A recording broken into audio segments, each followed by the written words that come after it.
বন্ধুরা, ষাট কলোনি পাশপুকুরে বিশাল বিশাল পাকস ট্যাংরা মাছ ছাড়া হচ্ছে প্রতিযোগিতা চালু করার জন্য। সামনে 23 তারিখ আমাদের ওপেনিং ডেট আছে। দেখুন কি বিশাল বিশাল পাকস ট্যাংরা আমরা ছাড়ছি পুকুরে, এগুলো ছিপ দিয়ে ধরানোর জন্য।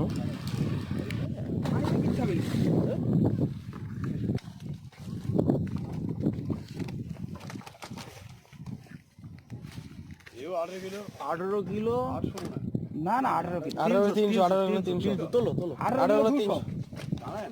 200 দাঁড়ায় না 200 লেখো